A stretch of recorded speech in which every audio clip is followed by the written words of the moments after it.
आज हम कवर करने वाले हैं बेसिक्स ऑफ द वेक्टर। इतना सा अगर आपको थोड़ा बहुत भी आगे बेसिक क्लियर आप कर लेते हैं तो ये काफी आपको हेल्प करने वाला है। हम कोशिश करेंगे कि ये वीडियो बहुत ज्यादा शॉर्ट लेंथ का हो, आप कम से कम समय में अच्छे से इसको सीख पाए।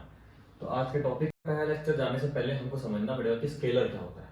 ठीक है, तो अभी बात करते हैं स्केलर्स पे। स्केलर्स क्या होते हैं? ऐसे फिजिकल क्वांटिटीज जिनके पास सिर्फ और सिर्फ मैग्नीट्यूड हो, दैट मींस न्यूमेरिकल वैल्यू हो, उनके पास कोई भी स्पेसिफाइड डायरेक्शन ना हो। Those such physical quantities are known as scalars. मैंने यहाँ लिखा हुआ है are those which have magnitude only and no specified direction.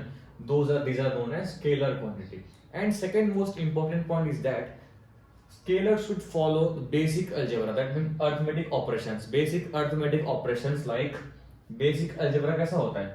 अगर आपसे पूछूं कि 2 किलोमीटर प्लस 2 किलोमीटर कितना होता है, तो आप इसको आराम से ऐड कर सकते हैं। 2 प्लस 2 कितना होता है? 4 होता है। 2 प्लस 3 कितना होता है? 5 होता है। 2 माइनस 3 कितना होता है? -1 होता है। बेसिक अलजेब्रा आप फॉलो कर सकते हैं किसके लिए? स्केलर्स के लिए।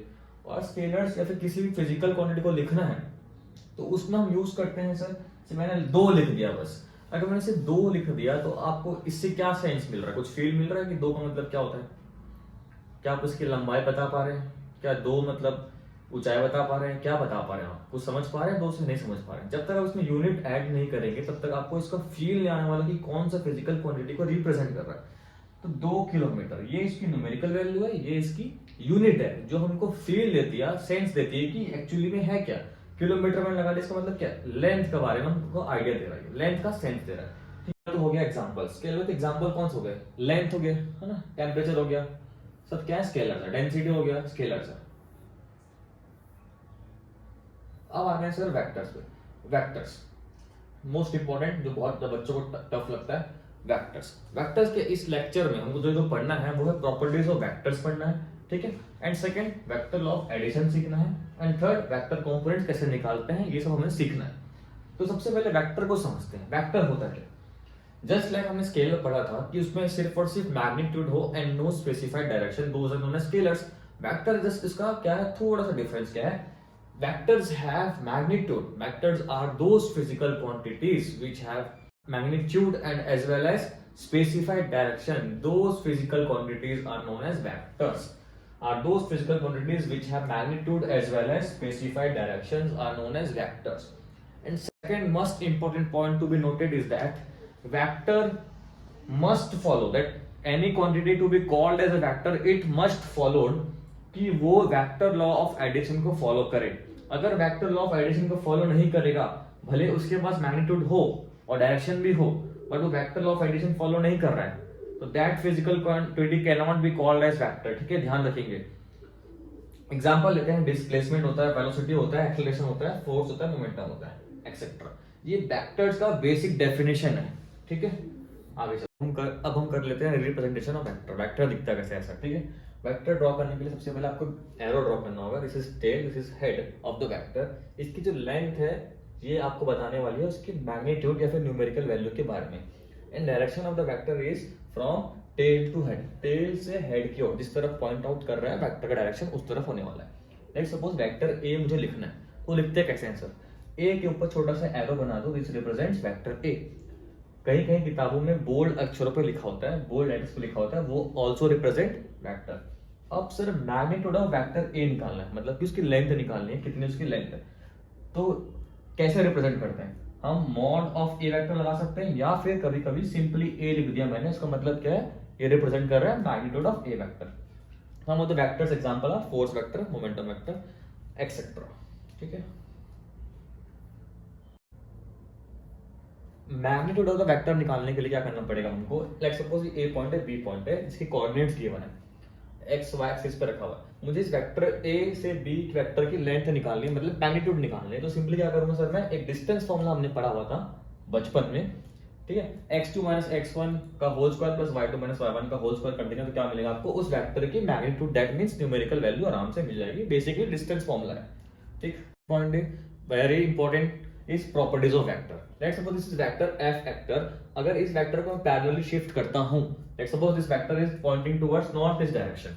अगर इस वेक्टर की इनिशियल डायरेक्शन इस तरफ थी, अगर इस वेक्टर को मैं पैरेलली कहीं भी शिफ्ट कर दूं बोर्ड के along without changing its magnitude, इसको कंप्रेस या स्ट्रेच नहीं कर रहा हूं, तो that vector will remain unchange. जिस तरफ इनिशियली डायरेक्शन था उसके पैरेलल में शिफ्ट कर दूं तो vector remains unchange, very important property. And next property, when a vector is rotated by any angle other than integral multiple of 360 vector changes. That means ये vector let suppose अभी north east की तरफ tend कर रहा है initially, अगर इसको मैं रोटेट करके 360 पे ले गया हूं फिर से, तो अभी भी वेक्टर किस तरफ टेंड कर रहा है सर? नॉर्थ ईस्ट की तरफ टेंड कर रहा है। अगर आपने इसकी मैग्नीट्यूड को छेड़खानी नहीं की, छेड़ी नहीं आपने, कुछ चेंज नहीं किए, तो वेक्टर अभी क्या रहने वाला है सर? सेम रहने वाला है। लेकिन अगर इस वेक्टर को मैं यहां से ऐसे घुमा के यहां ले आऊं, तो पहले उसका डायरेक्शन था नॉर्थ ईस्ट, अब क्या हो गया सर? वेस्ट। तो vector is all about direction sir. आपने डायरेक्शन चेंज करते तो वेक्टर भी क्या हो गया सर? चेंज हो गया sir. Now next point, for two vectors to be equal, किसी दो वेक्टर को अगर इक्वल होना है उसके लिए कुछ कुछ कंडीशन है जो फॉलो होने चाहिए। सबसे पहला कंडीशन है कि दोनों के मैग्नीट्यूड सेम होने चाहिए सर, दोनों का मैग सेम होना चाहिए, दोनों सेम फिजिकल क्वांटिटी को रिप्रेजेंट करते होने चाहिए। जैसे कि लेट सपोज मैं दो वेक्टर को इक्वल बोल रहा हूँ, तो फोर्स वेक्टर भी इक्वल होगा, ना कि फोर्स वेक्टर वी वेक्टर के इक्वल होगा। ठीक है, दोनों सेम फिजिकल क्वांटिटी को रिप्रेजेंट करना होना चाहिए। तीसरा point, they must have same direction. दो वेक्टर इक्वल है इसका मतलब क्या? दोनों सेम डायरेक्शन पे टेंड होने चाहिए। ठीक है, कोई एक वेक्टर है नॉर्थ ईस्ट पे टेंड कर रहा है, तो दूसरा वेक्टर इक्वल होने के लिए उसका बस मैग भी सेम होना चाहिए और डायरेक्शन भी नॉर्थ ईस्ट ही होना चाहिए सर। ठीक है, यहाँ देख लो एग्जांपल, ए वेक्टर है बी वेक्टर है। ठीक है, अगर मैं मान लेता हूँ दोनों का मैग्नीट्यूड सेम है, तो ए वेक्टर बी वेक्टर का मैग्नीट्यूड दोनों का सेम है मान लेता हूँ। ठीक है, अगर सर सेम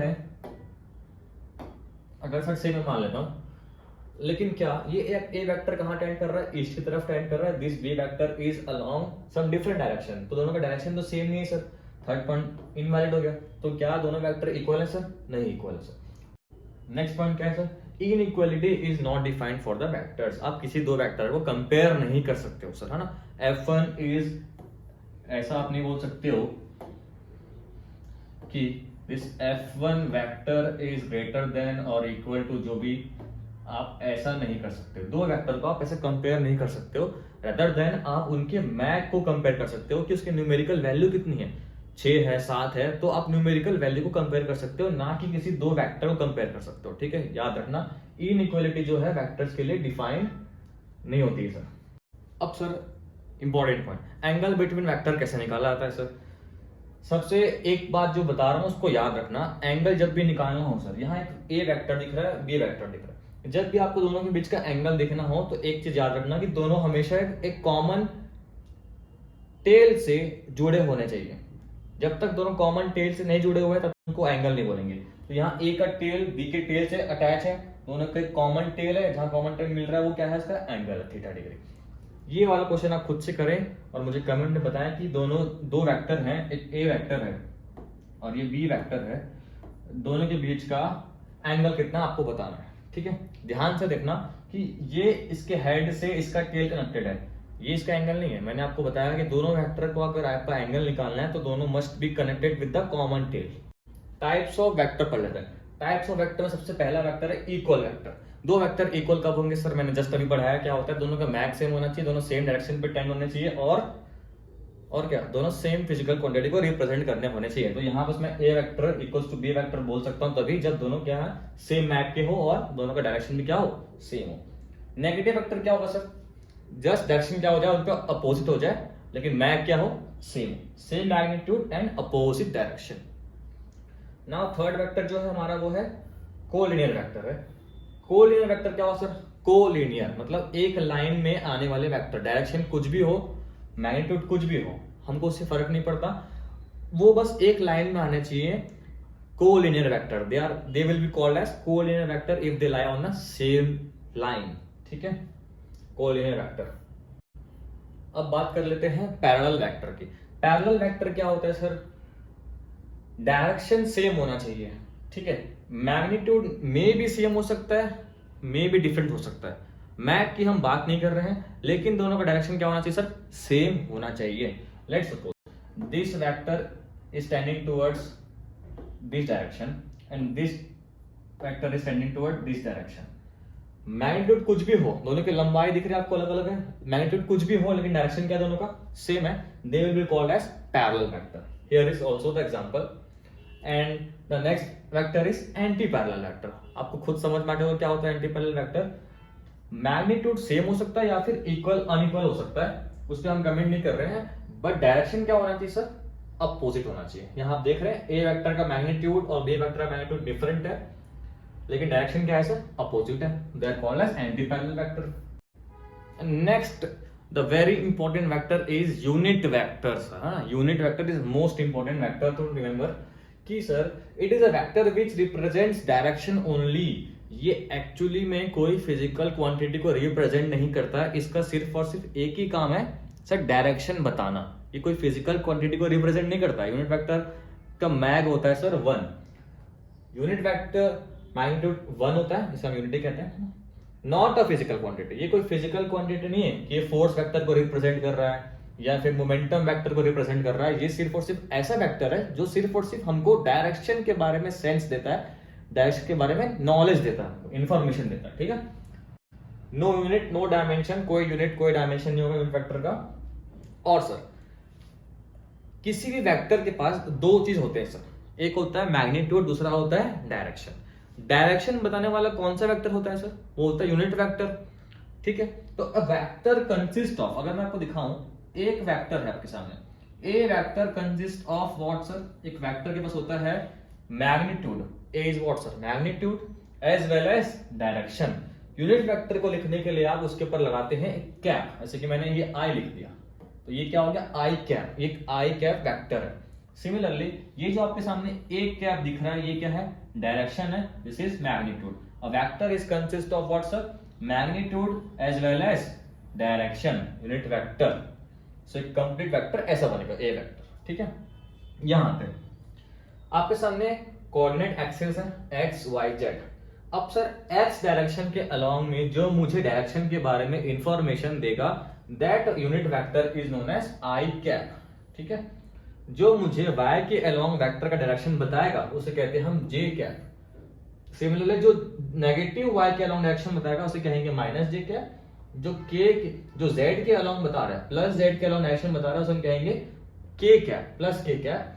जो माइनस z के अलोंग डायरेक्शन बता रहा है उसे हम कहेंगे माइनस k कैप। ये कुछ डायरेक्शन है, डायरेक्शन वेक्टर है, दैट इज यूनिट वेक्टर है, जो आपको पता होना चाहिए। ठीक है, इंपॉर्टेंट पॉइंट, ये आपको पता होना चाहिए। आगे चलते हैं। अब देखो सर, वेक्टर लिखना कैसे है सर, है ना, आपको सिंपली मैंने बोल दिया 10 मीटर पर सेकंड अलोंग एक्स एक्सिस लिख के बताओ। 10 मीटर पर सेकंड क्या है सर, स्पीड का मैग्नीट्यूड गिवन है, वेलोसिटी गिवन है बेसिकली। ठीक है, डायरेक्शन की बात किया तो मैंने क्या बोल दिया, वेलोसिटी है। स्पीड के पास सिर्फ और सिर्फ मैग्नीट्यूड होता है सर। तो मुझे आप वी वेक्टर लिख के बताओ। सबसे पहली बात, मुझे वेक्टर लिखना है, वी वेक्टर लिखना है ना। एक वेक्टर के पास होता है magnitude as well as direction. Magnitude is given as 10 metre per second. ठीक है, तो V vector should be written as, V vector should be written as उसका मैग्नीट्यूड एज वेल एज उसका डायरेक्शन। तो उसका मैग्नीट्यूड कितना गिवन है sir, 10 metre per second. And किस तरफ बता रहा है डायरेक्शन सर, एक्स एक्सिस के अलोंग होना चाहिए। एंड एक्स एक्सिस के अलोंग डायरेक्शन बताने वाला कौन सा वेक्टर होता है, आई कैप। तो ये क्या होगा सर, वी वेक्टर हमने यहां लिख दिया। सिमिलरली एक्सेलरेशन वेक्टर लिखना है, 20 metre per second square given है अलोंग वाई एक्सिस। तो A vector consist of magnitude as well as direction. Magnitude is given as 20 metre per second square. Direction किस तरफ दिखाना है हमको, अलोंग द वाई एक्सिस। क्या हो जाएगा सर, जे कैप। अगर मैं इसी को कह दूं along the minus Z axis लिख के बताओ तो क्या हो जाएगा सर, तो ए वेक्टर हो जाएगा आपका 20 मीटर पर सेकेंड स्क्वायर और माइनस जेड के अलोंग क्या होना, तो बताओ sir, minus K cap. This is the acceleration vector along the Y axis. आगे चलते हैं, मल्टीप्लिकेशन कैसे करेंगे वेक्टर को स्केलर के साथ में। लेट सपोज एक वेक्टर है, ये लैम्डा एक स्केलर है, कोई न्यूमेरिकल वैल्यू हो सकती है ना, लैम्डा स्केलर है। तो अगर मैं किसी वेक्टर में, किसी ए वेक्टर में मैं न्यूमेरिकल वैल्यू को मल्टीप्लाई कर दूं तो ऑब्वियस सी बात है उसका क्या बदलने वाला है, उसका मैग बदल जाएगा सर। मैग बोले तो मैग्नीट्यूड बदल जाएगा। अगर मैग्नीट्यूड बदल गया तो जो ए वेक्टर था वो ए वेक्टर नहीं रहेगा सर, ऑब्वियस सी बात है। मैग बदला तो वेक्टर बदल जाएगा सर। तो अब क्या बन गया, लाइक सपोज वो कुछ नया वेक्टर बी वेक्टर बन गया। ठीक है, अब बात यहां याद रखने वाली क्या है सर, देखो एक गिवन है वेक्टर, मुझे ए वेक्टर गिवन है 5 I cap, 5 is the magnitude, I is the direction. एक लैम्डा है 2, जैसे मैं इसे मल्टीप्लाई करूंगा स्केलर को इस वेक्टर के साथ, तो अब क्या बन जाएगा, उसका मैग्नीट्यूड क्या हो जाएगा सर, 10 बन जाएगा। अब ये नया वेक्टर क्या बन गया सर, बी वेक्टर बन गया। ठीक है, अब सर ये जो आप मल्टीप्लाई कर रहे हो स्केलर, उस पर दो कंडीशन आते हैं। एक होता है अगर लैम्डा की वैल्यू पॉजिटिव है, एक लैम्डा की वैल्यू नेगेटिव है। अगर सर आपने ए वेक्टर है जो 5 आई कैप है, जैसे आप उस पर 2 मल्टीप्लाई किया तो कितना बन जाएगा सर, 10 आई कैप। मतलब उसकी मैक कितनी हो गई सर, 10 बन गई, लेकिन डायरेक्शन अभी भी क्या है सर, सेम है। तो अगर लैम्डा की वैल्यू पॉजिटिव है तो बी वेक्टर जो नया बन रहा है वो ए वेक्टर के पैरेलल होगा। अगर सर लैम्डा की वैल्यू नेगेटिव है तो क्या हो जाएगा सर, एंटी पैरेलल। अब करते हैं एडिशन ऑफ वेक्टर। सबसे इंपॉर्टेंट है एडिशन ऑफ वेक्टर कैसे करते हैं। पहली बात तो दो ऐसे वेक्टर को ऐड कर सकते हो जिनकी सेम फिजिकल क्वांटिटी को रिप्रेजेंट करते हो, जो कि सेम फिजिकल क्वांटिटी को रिप्रेजेंट करते हो। ठीक है, एक वेक्टर है, बी एक वेक्टर है, दोनों को मुझे ऐड करना है सर। तो ए प्लस बी वेक्टर अगर ऐड करूंगा तो एक नया वेक्टर सी वेक्टर बन जाएगा, बिकॉज मैग्नीट्यूड चेंज हो सकता है। ठीक है, मैग चेंज हुआ तो नया वेक्टर सी वेक्टर बन जाएगा, लेट्स सपोज। ठीक है, सी वेक्टर बन गया। अब सर इस एडिशन ऑफ वेक्टर्स में हमको 3 टाइप के वेक्टर एडिशन पढ़ने। पहला है ट्रायंगल ऑफ वेक्टर एडिशन, दूसरा है पैरेललोग्राम ऑफ वेक्टर एडिशन, तीसरा है polygon law of vector addition. Triangle law थोड़ा ध्यान से पढ़ेंगे, थोड़ा आसान भी है, और ये तीनों लॉ का बेस है। ठीक है, तो triangle law of vector addition कैसे करना है। लेट्स सपोज कि ए वेक्टर है और बी वेक्टर कुछ ऐसा है, मुझे ए और बी वेक्टर को जोड़ना है। तो ऐसा नहीं कि आप 2 + 3 करते तो 5 वेक्टर आ जाएगा नया मैग्नीट्यूड सी वेक्टर का, ऐसा नहीं है। ठीक है, उनको ऐड करने के लिए आप क्या करेंगे, फर्स्ट वेक्टर का टेल से लास्ट वेक्टर का हेड तक एक नया वेक्टर आप ड्रॉ करेंगे। वो जो वेक्टर आपको दिख रहा है वो सी वेक्टर है। वो सी वेक्टर रिप्रेजेंट कर रहा है दोनों का सम का। ठीक है, तो दोनों का जो सम करके मैग्नीट्यूड जो आ रहा है वो रिप्रेजेंट करेगा इस सी वेक्टर का लेंथ। ठीक है, दोनों का सम जो लेंथ आपको दिख रहा है, ये दोनों वेक्टर का सम का मैग्नीट्यूड के बारे में बता रहा है आपको। ठीक है, और ये रिजल्टेंट वेक्टर जो आने वाला है उसका डायरेक्शन क्या होने वाला है ये भी बताने वाला कौन है सर, सी वेक्टर। तो this is basically triangle of vector addition. तो from tail of the first vector to the head of the second vector आप एक नया वेक्टर ड्रॉ कर दें, वो आपको क्या देने वाला है, दोनों वेक्टर का सम देने वाला है। This is triangle of vector addition. Triangle बनता आपको दिख रहा है, this is triangle of vector addition. आगे चलो, दूसरा है parallelogram law of vector addition. इसमें क्या करना होगा आपको, ए वेक्टर और बी वेक्टर को सम करना है with the help of parallelogram of vector addition. तो क्या करेंगे आप, देखिए बी को पैरेलल शिफ्ट करके ए को पैरेलल शिफ्ट करके आप पैरेललोग्राम ड्रॉ करेंगे। ठीक है, पैरेललोग्राम ड्रॉ करेंगे। अब पैरेललोग्राम ड्रॉ करने के बाद मैंने यहाँ लिखा हुआ make parallelogram using A and B as a sides. ठीक है, उनको एज अ साइड लेके आप पैरेललोग्राम ड्रॉ करेंगे। Then the diagonal from tails. अब सर 2 डायगोनल आपको दिख रहे हैं, आपस यहाँ डायगोनल दिख रहा है, यहाँ डायगोनल दिख रहा है। तो diagonal from a common tail to common head जो है वो आपको देने वाला है दोनों वेक्टर का सम। तो आप नया वेक्टर सी वेक्टर ड्रॉ करेंगे which will give the resultant vector A plus B vector from a common tail to common head. ठीक है, फिर आपको यहां दिख रहा है, इसको मैं अलग सबको बना के दिखाता हूं यहां पर। ठीक है, दिस इज ए वेक्टर का magnitude, this is B vector का मैग्नीट्यूड। तो वैसे हम लगा देंगे इस थीटा पे, फिर से cos थीटा लगा दो यहां पर ट्रिग्नोमेट्री। तो बेस अपॉन हो जाएगा हाइपोटेनस। तो सर बेस की वैल्यू आपको पता नहीं है तो कैसे निकालेंगे, इसकी वैल्यू पता है कितना है सर, बी इसके बराबर। तो कितना आ जाएगा, बेस की वैल्यू कितनी आ रही है, बी cos ऑफ थीटा। तो फिर हम एक ट्रायंगल ड्रॉ कर लिए, ये ए है पूरी लाइन, ये कितनी है, बी cos थीटा है। तो कंप्लीट इस राइट एंगल ट्रायंगल को देखो तो ये लाइन कितनी होगी, ए प्लस बी cos थीटा, ये लाइन कितनी होगी, बी sin थीटा, ये कितनी है, आर। तो इस आर की वैल्यू मुझे निकालनी है। तो आपने पाइथागोरस थ्योरम पढ़ा होगा।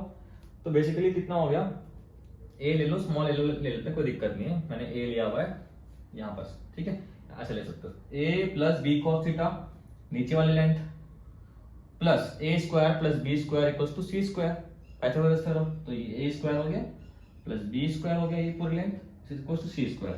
तो आपको इसके रिजल्टेंट की पूरी मैग्नीट्यूड की वैल्यू मिल जाती है यहाँ से with the help of basically triangle law ही है। बस हमने क्या ड्रॉ किया, पैरेललोग्राम ड्रॉ किया। ठीक है, पैरेललोग्राम ऑफ वेक्टर एडिशन है based upon triangle of vector addition. ठीक है, तो आपको ये नया फॉर्मूला मिल जाएगा रिजल्टेंट का, A square plus B square plus 2ab cos theta. Theta is the angle between A vector and B vector. ठीक है, इसे आप शिफ्ट कर लेंगे पैरेलल तो वो थीटा यहाँ आ जाएगा। तो theta is the angle between A vector and B vector. ठीक है, ध्यान रखेंगे this is parallelogram vector addition.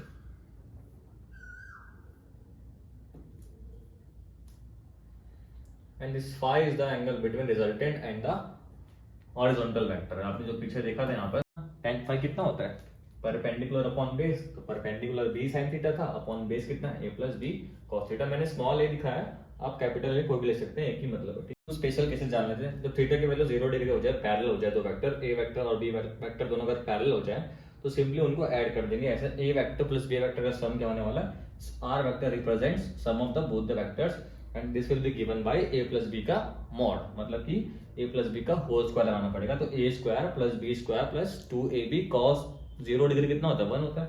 तो a प्लस b का whole square will give you the resultant vector का मैग्नीट्यूड इन दिस केस।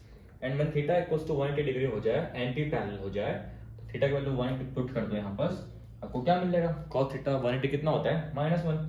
तो बेसिकली ये क्या हो जाएगा, आपको मिलने वाला है, यहाँ पर आपको दिख रहा है a वेक्टर और b वेक्टर। अगर दोनों एंटी पैरेलल हो जाए तो r vector will be given as a vector minus b vector का सम, मतलब a vector minus b vector का सब्ट्रैक्शन मॉड, मतलब a minus b whole square, a square plus b square, ये cos 180 हो जाएगा -1, तो a minus b will represent r vector का magnitude.